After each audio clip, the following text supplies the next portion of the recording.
இப்போது முதல்வருக்கு ஓய்வு தேவைப்படுகிறது. இந்த நேரத்தில் நான் தலைமை பதவிக்கு தகுதியானவன் என்பதை திரு உதயநிதி அவர்கள் நிரூபிப்பதற்கான அவகாசத்தை இயற்கை அவருக்கு வழங்கியிருக்கிறது. இன்றைக்கி வயது முதுமை, உடலில் இந்த வயதானவர்களுக்கு வரக்கூடிய நோவு சிஎம்க்கு இருக்குது, அதெல்லாம் இல்லைன்னு சொல்ல முடியாது. அவர் ஜிம்முக்குலாம் போயிட்டு வீடியோலாம் போட்டாலும் இந்த முதுமைக்கே உண்டான அந்த 70 கடந்து விட்டார். அதற்கு உண்டான அந்த பலவீனங்கள் அவர் உடல்நிலையில் இருக்கிறது.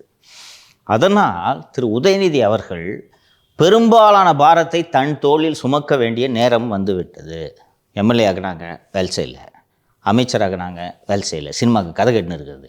துணை முதல்வர் ஆகினாங்க, அப்பவும் வேலை செய்யலை. உட்காந்து இன்னும் நைட்டு வேர்ல்டு சினிமா பார்த்துக்கிட்டு, பெரிய ஸ்க்ரீனில் படத்தை பார்த்துக்கிட்டு, ப்ரொடியூசருங்கிட்ட கதையை கேட்டுக்கிட்டு, ரெட் ஜெயண்ட்டுக்கு படம் எந்த படத்தை வாங்குறது, எந்த நடிகரை காலி பண்ணலான்னு பார்க்குறதுன்னு இந்த வேலைகளை விட்டு அரசியல் பொறுப்பை சுமக்க வேண்டிய கட்டாயத்திற்கு பட்டத்து இளவரசர் தள்ளப்பட்டிருக்கிறார் என்று தான் நான் புரிந்து கொள்ள வேண்டும். திரு உதயநிதி அவர்களும் இதை சேலஞ்சாக எடுத்துக்கணும்னு நான் சொல்கிறேன். இன்றைக்கி வரைக்கும் நான் அவர் வேலை செய்கிறதுல விமர்சனத்தை வைக்கிறேன்.